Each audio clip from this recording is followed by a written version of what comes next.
Hey everybody, let me show you what I got going on over here today.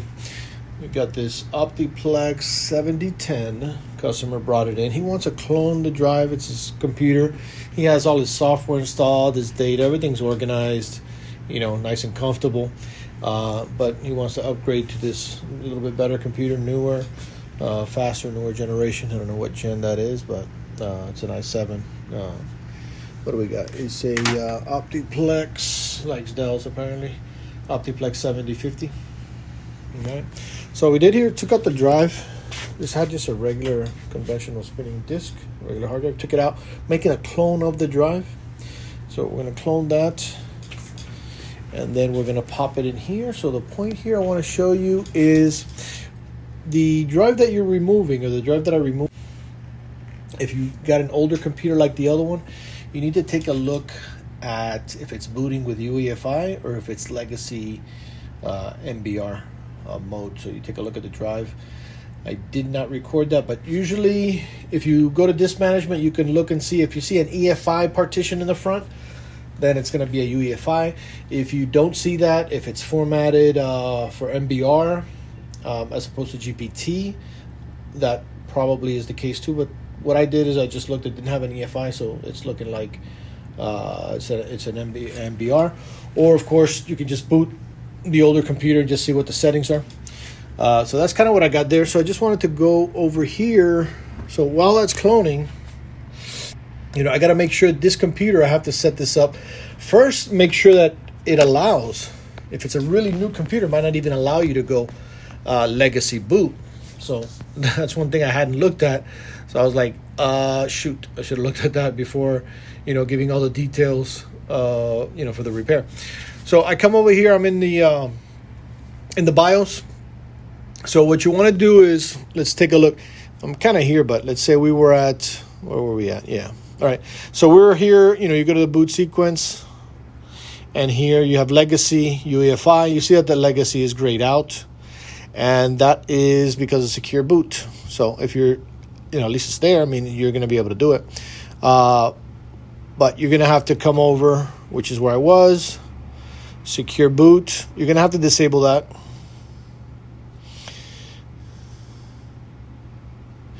And then we might have to restart it, but let's see.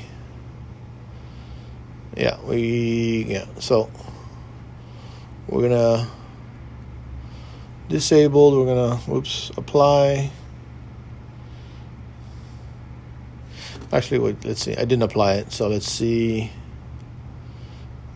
Yeah, so it's still disabled. Let's give it a restart. Did this turn off or did I did not restart that. What happened? All right, we'll see.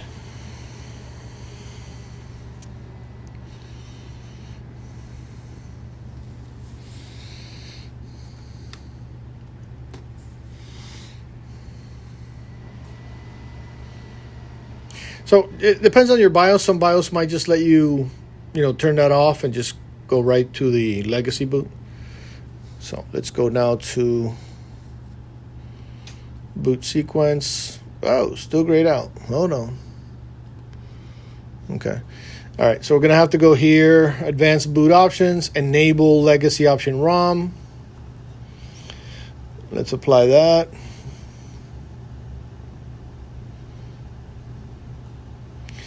You got another one here, enable attempt legacy boot.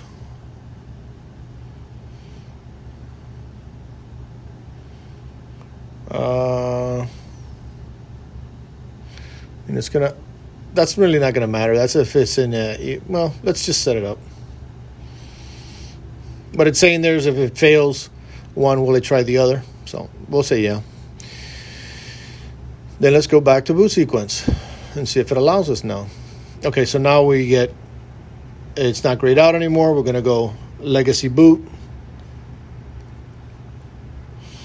and apply.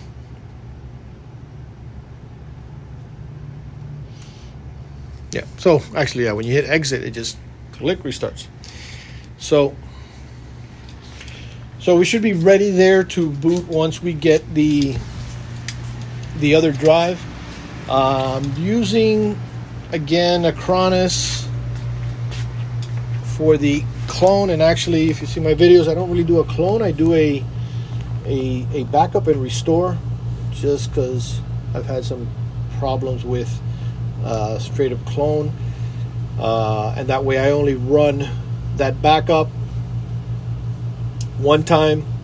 I'm able to, to confirm it, to validate it, and then once it's backed up, validated, if I have any problems, it's only going to be with the restore. I don't have to keep trying to clone, copy two things at one time. And if it fails, start all over and all that kind of stuff. Not that it has too many problems, but I have had a couple, At the same time, it also is an added benefit that I have a copy here.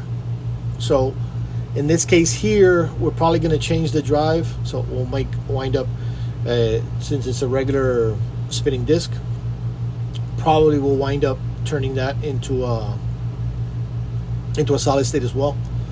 So I already have that image for whatever reasons. Now this is taking a while. This drive, even though it passed most tests, when I did the speed test on it, it was like ridiculously slow, and that's one of the reasons why the customer brought it in. Everything looked okay, but it's just reading bad. And here, it hasn't even started. We got Acronis there. This has probably been going on before I started recording, which was 6 minutes ago. So this is still calculating the data size.